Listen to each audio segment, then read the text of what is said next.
بھائی کہ دیکھو میڈیکل سائنس نے بھی ترقی کی, پھر بھی صحتیں کیا ہو رہی ہیں, کمزور. وجہ کیا ہے؟ صرف معلومات کے آنے سے فائدہ بولو نہیں ہوتا.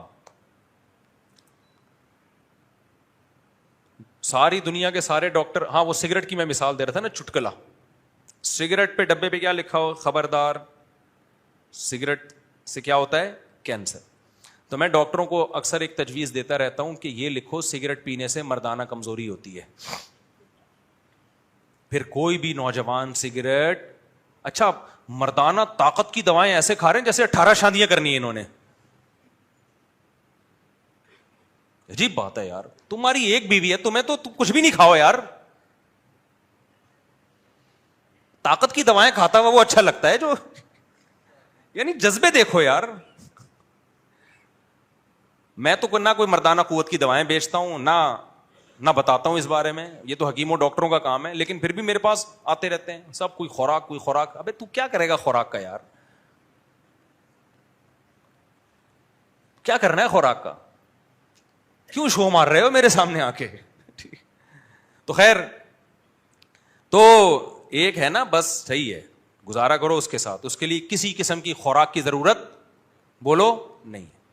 اور اگر پھر بھی کمزوری ہے نا, اس کا مطلب یہ کمزوری نہیں ہے, یہ خدا کا تم سے انتقام ہے کہ جو آدمی 4 عورتوں کو گھر بار دے سکتا تھا, عزت کی زندگی دے سکتا تھا, اس کمبخت نے ایک پر اکتفا کیوں کیا ہے؟ تو اللہ کہتے ہیں یہ ایک بھی نہیں ملے گی تجھے, جا. خیر, ابھی ہم دوبارہ اپنے نارمل اس میں آتے ہیں, ٹھیک ہے نا. یہ بیچ میں تھوڑا سا یہ قیام و طعام چلتا ہے. تو میں ڈاکٹروں سے کہتا ہوں سگریٹ کے ڈبے پہ لکھ دو خبردار سگریٹ نوشی مردانہ قوت کے لیے نقصان دہ. آپ دیکھو سگریٹ کے ڈبے اٹھا کے لوگ پھینکیں گے. وہ ایک نوجوان گیا نا دکان پہ, کہتا ہے یار وہ سگریٹ چاہیے. سگریٹ کے ڈبے پہ لکھا ہوا تھا خبردار سگریٹ پینا مردانہ قوت میں کمی کا ذریعہ ہے. وہ کہتا ہے بھائی وہ کینسر والی دے دے یار. تو بھائی یہ رہنے دے, کون سی دے دے؟ کینسر والی دے دے. کینسر قبول ہے میرے بھائی, لیکن آپ مجھے ایک بات بتاؤ, کیا یہ گراؤنڈ ریئلٹی نہیں ہے کہ ڈاکٹر خود سگریٹ پیتے ہیں؟ بولو نا. اچھا یہ ایسا بھی نہیں ہے سگریٹ کے بارے میں کہ اس میں ڈاکٹروں کا اختلاف ہو کہ جی حنفی ڈاکٹر کچھ اور کہتے ہیں, شافی ڈاکٹر کچھ, اہل حدیث ڈاکٹر کچھ اور کہتے ہیں. ایسا بھی نہیں ہے. یہ امریکہ کے ڈاکٹر کچھ اور کہتے ہیں, جاپان کے ڈاکٹر. میرے تو بڑے بڑے ڈاکٹروں سے بھی سلام دعا ہے نا, تو میں نے سگریٹ کے بارے میں بہت ڈاکٹروں سے, انہوں نے کہا کہ یہ ایک طے شدہ حقیقت ہے. یعنی ایک ریسرچ کے بعد یہ چیز, سائنس میں ایک تھیوری ہوتی ہے, نظریہ ہوتا ہے. نظریہ کا مطلب ایک رجحان ہوتا ہے, اور ایک چیز ہوتی ہے تحقیق. بھائی ریسرچ سے یہ بات ثابت ہو چکی ہے, جو بھی ریسرچ کے معیارات ہیں. تو WHO کی طرف سے یہ بات ثابت ہو چکی ہے کہ سگریٹ پینا صحت کے لیے صرف نقصان دہ نہیں ہے بلکہ انتہائی نقصان دہ. اور کمال کی بات, اس سے آگے کی بات آپ کو بتاؤں, آپ حیران ہو جائیں گے. آپ کی اطلاع کے لیے عرض ہے کہ چینی کھانا سگریٹ سے زیادہ نقصان دہ نہیں. آپ حیران ہو رہے ہوگے, خاص طور پہ 40 سال کے بعد جب وزن بڑھنے لگتا ہے. اور یہ بھی طے شدہ حقیقت ہے, کیونکہ وزن بڑھنے سے جو آپ کو نقصان ہوگا نا, وہ سگریٹ پینے والے نقصان سے بولو زیادہ ہے. سگریٹ پینے میں کینسر کا جتنا چانس ہے, وزن بڑھنے میں یہ چانس زیادہ ہو جاتا ہے. لیکن جو ڈاکٹر کہہ رہا ہوگا چینی کھانا 40 سال سے پہلے بھی نہیں کھاؤ, بچوں کو بھی چینی نہیں کھلاؤ, جان چھڑا دو اس عذاب سے. ابھی آیا تھا نا چینی مارکیٹ سے شارٹ ہو گئی, مہنگی ہو گئی, شکر ادا کرو یار چھوٹ ہی جائے وہ, یا بہت کم کر دو. اللہ نے اتنی میٹھی میٹھی چیزیں پیدا کی ہیں, شہد کھاؤ, گڑ کھاؤ یار, یہ کھا لو, اللہ آپ کھجور کھا لو. یہ زیادہ کھائے بھی نہیں جاتا. چینی تو آپ ربڑیاں کھا رہے ہیں, ربڑیاں. شہد تھوڑی اتنا ڈونگا بھر کے کھا لے گا آدمی, یہ تو 2 چمچے کھائے گا بس ختم. گڑ کتنا کھا لے گا آدمی, اور اس میں شکر کی لیول بھی بہت کم ہوتا ہے. چینی تو ہے ہی ٹوٹل A to Z شکر کے علاوہ کچھ, یعنی گلوکوز کے علاوہ کچھ بھی نہیں ہے اس میں. لیکن آپ مجھے بتاؤ, ڈاکٹر ورک شاپ بھی کرواتے ہیں, نیٹ پہ بھی, ادھر ادھر بھی, لیکن خود بھی حلوے پھوڑ رہے ہوتے ہیں اور پبلک بھی حلوے مانڈے پھوڑ رہی ہے. مٹھائی کی دکانیں دے دنا دن چلتی چلی جا رہی. ہر بچے کی پیدائش پہ اسلام نے کہا تھا بچہ پیدا ہوا ہے گوشت کھاؤ گوشت کھلاؤ. ہم نے وہ اسلام کی رسم چینج کر کے مٹھائی کھائی اور مٹھائی کھلائی. نام اسلام کے رہے نہ صحت کے رہے. ایسا ہی ہے نا. دودھ اتنی بہترین چیز اللہ نے بنائی یار, کتنی تعریفیں کی اللہ نے, اور نبی نے بھوک کے وقت میں دودھ کو کھانے کے طور پہ استعمال کیا ہے. ہم نے دودھ میں بھی کیا ملا دی؟ چینی. ہم نے کہا اللہ تو نے جو ٹیسٹ دیا ہے نا وہ ٹیسٹ ہے نہیں, ایکچولی تو چینی ڈالنا بھول گیا اس میں. اور اب بغیر چینی کے دودھ ہی پسند نہیں لوگوں کو. کہتے ہیں یار بھائی بات یہ ہے کہ اللہ نے جو ٹیسٹ پیدا کیا تھا نا وہ صحیح تھا. اب آپ کو بغیر چینی کے دودھ پسند نہیں آ رہا تو اس کا مطلب آپ اپنا ٹیسٹ خراب کر چکے ہو. آ جاؤ تھوڑے دن تک بغیر چینی کے دودھ پہ تو دوبارہ صحیح ہو جائے گا وہ. سمجھتے ہو گیا نہیں سمجھتے ہو؟ تو چینی تو ڈاکٹر کہتے ہیں کہ اس سے بھی زیادہ نقصان دہ. چینی کے ڈبوں پہ کبھی لکھا ہوا دیکھا خبردار چینی کھانا صحت کے جتنی ہمیں جو انرجی چاہیے اس کے حساب سے تو چینی بہت زیادہ ہمیں انرجی دے رہی ہوتی ہے, کیلوریز دے رہی ہوتی ہے. خیر یہ ٹاپک نہیں ہے ہمارا. لیکن آپ دیکھو آپ سنتے رہتے ہیں بچوں کو چاکلیٹیں نہیں کھلاؤ, کہتے ہیں کہ سنتے ہیں کہ نہیں سنتے, چاکلیٹیں نہیں کھلاؤ اور بچوں کو یہ نہیں کھلاؤ تو وہ نہیں کھلاؤ, لیکن بچہ اس کے علاوہ کچھ کھاتا ہی نہیں ہے. پاپڑ کے علاوہ بچے کے حلق میں کچھ اترتا ہی نہیں ہے. تو اس سے پتا چلتا ہے بھائی نالج چاہے دین کی ہو یا دنیا کی, اس سے ان معاشرے کی اصلاح صرف اتنا کافی نہیں, یہ بھی ضروری ہے. نالج ہی نہیں ہے پھر تو بالکل ہی بیڑا غرق ہو جائے گا نا, لیکن اتنا کافی نہیں ہے, بلکہ اس کے لیے ہمت چاہیے عمل کی. تو عمل کی ہمت, جو ہمت والے لوگ ہوتے ہیں چاہے وہ صحت کے حوالے, دیکھو جب یہ کوالٹی انسان کے اندر ہوتی ہے نا تو پھر وہ کوالٹی ہر جگہ کام آتی ہے. ایسا نہیں ہوتا کہ ایک کوالٹی آپ کے اندر دین میں کام آ رہی ہے دنیا میں نہیں آ رہی. جیسے آپ اگر بہادر ہیں تو لڑائی جب بھی آپ لڑیں گے چاہے اللہ کے لیے لڑیں یا اپنے ابا کے لیے لڑیں, بہادر آدمی ہر جگہ لڑے گا. وہ بزدل چاہے اللہ کا معاملہ ہو ابا کا معاملہ ہو دونوں جگہ بھاگے گا. ایسا ہے یا نہیں ہے؟ کم ہمت آدمی جو سست ہے, ایک نمبر کا پوستی ہے. بہت سے لوگوں کو برا لگ رہا ہوگا, میں آپ کو نہیں کہہ رہا, کچھ یہاں بیٹھے ہوئے ان کو کہہ رہے ہیں مجھ سے آپ کو ہمارے بارے میں پتہ کیسے چل گیا, لیکن میں آپ کو نہیں کہہ رہا, میں جنرلی ایک بات کر رہا ہوں. جو سست اور پوستی قوم ہوتی ہے وہ دین میں بھی ڈھیلی, لیکن وہ دنیا میں بھی کیا ہوتی ہے؟ ڈھیلی ہوتی ہے. میں یقین سے کہہ سکتا ہوں گوروں میں جو ایکٹیو لوگ ہیں نا, ایکٹیو لوگ ہیں, صبح اٹھ کے جاگنگ کرنا اپنے ٹائم, یہ اگر مذہب پہ آتے ہیں تو مذہب میں بھی کیا ہوتے ہیں؟ آگے. میں نے گورے مسلمان دیکھے ہیں نا, بہت دیکھے ہیں, کم نہیں. پہلے تو ہمارے مدرسے میں بہت آئے, تو 9/11 کے بعد پھر گوروں کا داخلہ مشرف نے بند کر دیا, گورے خود بھی آنا بند ہو گئے کہ ایسا نہ ہو پاکستان اسلام سیکھنے کے لیے آتے تھے, کمال کی بات دیکھو, تو ایسا نہ ہو آتے ہی ڈائریکٹ جنت میں ہی نہ پہنچا دیں یہ لوگ ہم کو. لیکن ہم نے گوروں کو دیکھا ہے جب مسلمان ہوتے ہیں تو پھر وہ ان کی نمازیں میری اور آپ کی نمازوں سے زیادہ اچھی ہو جاتی ہیں. وجہ کیا ہے؟ وہ بھائی اپنی پہلی زندگی میں بھی کیا تھا؟ ایکٹیو تھا.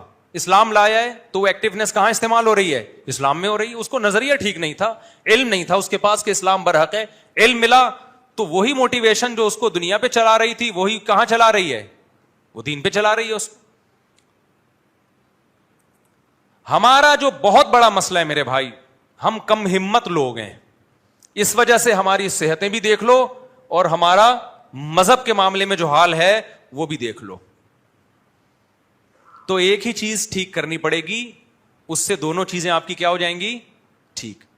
آپ کے اندر کوئی صلاحیت ہوتی ہے, مثال کے طور پر آپ بے وقوف ہو, پھر کچھ لوگوں کو تکلیف ہو رہی ہے, میں ان کو نہیں کہہ رہا, فرض کرو آپ بے وقوف ہو, تو آپ کو کوئی دنیا کی مشکل بات سمجھائے گا تو بھی مشکل سے سمجھ میں آئے گی, دین کا کوئی پیچیدہ مسئلہ سمجھائے گا تو بھی مشکل سے سمجھ میں آئے گا. ایسا نہیں ہوگا کہ بے وقوف آدمی کی سمجھ میں دین کی بات تو جلدی آ جاتی ہے کیونکہ نیک ہے, اور دنیا کی بات آتی نہیں کیونکہ نیک نہیں ہے. ایسا ہوگا؟ بھائی دماغ تو وہی ہے نا جو سمجھنے کے لیے. کیا خیال ہے بھائی؟ غلط تو نہیں کہہ رہا میں؟ بھائی آپ نماز کے بعد مل لینا مجھ سے, شفیع اللہ آپ سے کہہ رہا ہوں, تو غلط تو نہیں کہہ رہا نا میں؟ تو آج جو بہت سے لوگ ہیں نا جن سے گناہ نہیں چھوٹ رہے, ایکچولی ہم توبہ کرتے ہیں, ایکچولی ہم سے گناہ نہیں چھوٹ, ایکچولی فجر میں ایسے لگتا ہے جیسے مردے کو قبر سے نکالا جا رہا ہے. ابھی دیکھو کتنے نمازی ہیں, فجر میں کتنے ہوتے ہیں؟ جمعے کی نماز فرض ہے تو کیا فجر کی فرض نہیں ہے کیا ہے بھائی؟ اگر فرض ہے فجر کی تو جتنا رش جمعے میں ہونا چاہیے اتنا کس میں ہونا چاہیے؟ فجر میں. لیکن حالانکہ علم ہے, اور یہی جمعہ اگر فجر میں کر دیتی نا اس شریعت کہ جمعے کی نماز فجر کے ٹائم پہ ہوا کرے گی, تو 4 آدمی بیٹھے ہوئے ہوتے یہاں پہ, ایک شاکر بھائی ہوتے, ایک چنگیزی صاحب ہوتے, اور ایک رفیع بھائی ہوتے, اور 1-2 اور. وہ میں 1-2 مبہم اس لیے رکھے کہ اگلا کہے گا میں بھی تو آتا ہوں, تو میں کہوں 1-2 میں آپ تھے. وہ اسپیس خالی رکھو تاکہ کوئی اعتراض سمجھے کہ میرے اوپر ہو رہا ہے تو اس کو کھانچا وہاں پہ فٹ کر دو. یہ بھی ایک سیاست ہے بھائی. غلط تو نہیں کہہ رہا نا؟ یہ تو شکر ہے اللہ نے دوپہر کے ٹائم پہ جتنے پوستی موستی ہیں سارے. اب ہم نے جمعے کی نماز کی تھی 1 بجے, پبلک آدھی سے زیادہ شارٹ ہو گئی. وجہ کیا ہے کہ کراچی میں ناشتہ جس قوم کا 2:30 بجے ہو رہا ہوگا تو وہ 1 بجے کہاں جمعہ پڑھنے آئے گی یار. تو ہم سب, میں اس میں اپنے آپ کو بھی داخل کر رہا ہوں, میں کوئی ایسا نہیں ہوں کہ میں کہوں میں بہت آگے جا چکا ہوں, بہت با ہمت آدمی ہوں. میں جو نصیحتیں کر رہا ہوں میں خود بھی اپنے آپ کو اس میں شامل کر کے تکرار کی نیت, تاکہ مجھے بھی تو ہدایت ملے. اگر میرے اندر سستی ہے تو وہ بھی دور ہو. لیکن اتنی بات ضرور ہے بھائی, ہمارے ساتھ نالج کا مسئلہ نہیں ہے اتنا, ہمارے ساتھ مسئلہ ہے کم ہمتی کا. حکومت کو چاہیے مشورہ دے رہے, ہوگا نہیں ایسے, لوگ کمنٹس کر رہے ہوتے ہیں حکومت کو مشورے دے رہے. بھائی اچھی بات کرنے میں گورنمنٹ نے پابندی نہیں لگائی. جاپان میں, چائنا میں, ان ملکوں میں باقاعدہ ورکشاپس کروا کے نا انہوں نے اپنی قوموں کی سستی کو ختم کیا ہے. ہمارے ہاں ایسا تعلیم کا کوئی سیٹ اپ نہیں ہے. کچھ دن بچے روٹین پر آتے ہیں اسکول کی وجہ سے کہ رات کو جلدی سوئیں گے, صبح اسکول جانا ہے. نماز تو آج کل بچوں میں رواج ہی ختم ہو گیا, ماں باپ اسکول کے چکر میں اٹھاتے ہیں. وہ بھی بیچ میں سال میں اتنی چھٹیاں, فلاں دن فلاں پیدا ہوئے تھے, فلاں دن فلاں کا انتقال ہوا تھا, پھر پیدا ہوئے تھے, پھر انتقال ہوا تھا, پھر پیدا ہوئے تھے, پھر انتقال ہوا تھا, فلاں کی پہلی شادی ہوئی تھی, دوسری. ہو سکتا ہے میری 4 شادیوں میں بھی چھٹی گورنمنٹ اعلان کر دے کہ فلاں دن مفتی صاحب کی چوتھی ہوئی تھی. کوئی بھروسہ نہیں. ہر کام جو دنیا میں جو کام ہو رہا ہے اس پہ کیا دے رہے ہیں؟ چھٹی. یہ قوم وہ قومیں کرے نا چھٹیاں جو ترقی کرتے کرتے چاند پہ کمندیں ڈالنے کی سوچ رہی ہوں. یار چلو علامہ اقبال کے 1 دن چھٹی, چلو یار قائد اعظم کی دوسرے دن چھٹی, چلو یار فلاں لیاقت علی خان کی تیسرے دن چھٹی. قائد اعظم تو فرما کے گئے تھے کام کام اور بس کام. خدا کی قسم میری یہ رائے ہے کہ اگر قائد اعظم زندہ ہو کے آ جائیں, ہم ان سے پوچھیں کہ آپ 25 دسمبر کو چھٹی کے بارے میں کیا کہتے ہیں, وہ کہتے ہیں بھائی نہیں کرو چھٹی, میرا ڈے منانے سے زیادہ بہتر ہے کام کر کے میرا ڈے مناؤ. ہر چیز میں چھٹی ہے یا نہیں ہے؟ تو جو فرمان تھا کام کام اور بس کام, تو تیری چھٹیاں کروانے کے لیے قائد اعظم نے ملک بنایا تھا. پھر بچے 12 بجے سو کے اٹھ رہے ہوتے ہیں. تو کم ہمتی جو ہے نا میرے بھائی, کیا چیز؟ کم ہمتی, اس سے جان چھڑانی پڑے گی. دیکھو کم ہمتی ختم کرنے کے 2 نسخے ہیں, روحانی بھی اور جسمانی بھی. ہائے ہائے ہائے کیسے سمجھائیں بات کو. میں اس کی ایک مثال دیتا ہوں. دماغی جتنی بیماریاں ہیں نا, یہ بھی ایک قسم کی دماغ کا مسئلہ ہے نا. کم ہمتی, دماغ تیار ہی نہیں ہو رہا تو ہمت پہ. تو دماغ کی جتنی بیماریاں ہیں نا وہ 2 طرح کی ہوتی ہیں, ایک روحانی اور ایک مادی بیماری, جسمانی جسے کہتے ہیں. بعض دفعہ آپ ڈپریشن میں ہوتے ہو, یہ ڈپریشن کسی روحانی مسئلے کی وجہ سے. روحانی سے وہ جن چڑیل بھوت والی روحانی نہیں. روحانی کا مطلب یہ کہ آپ دنیا کو مسافر خانہ ہی نہیں سمجھتے, آپ دنیا سے دل لگا بیٹھے ہو. اس مسئلے کا ہر میڈیسن سے حل یہ مسئلہ بولو نہیں ہوگا, کیونکہ آپ دنیا کو سمجھتے ہو کہ یہی رہنا ہے, تو پھر تو تھوڑی سی چیز چھوٹے گی آپ کو غم بہت زیادہ ہوگا. یہ جو روحانی ڈپریشن, یہ روحانی بیماری کی وجہ سے ڈپریشن ہے, یہ دینداروں کو نہیں ہوتی, کیونکہ وہ دنیا کو کیا سمجھتے ہیں؟ مسافر خانہ. اصل کیا ہے ان کا؟ آخرت. وہ بڑے سے بڑا غم بھی برداشت کر جائیں گے, خودکشی کا تو سوال ہی پیدا نہیں ہوتا, وہ بڑے سے بڑا غم برداشت کر جائیں گے. تھوڑا بہت رونا دھونا ہوگا, تھوڑا بہت اللہ سے شکوے شکایتیں, بس ختم. لیکن بعض دفعہ یہ جو آپ کے دماغ ہی کے کیمیکل کچھ آگے پیچھے ہو جاتے ہیں, نیند پوری نہیں ہو رہی آپ کی, سمجھتے ہو, نیند پوری نہیں ہو رہی, یا کوئی موضوع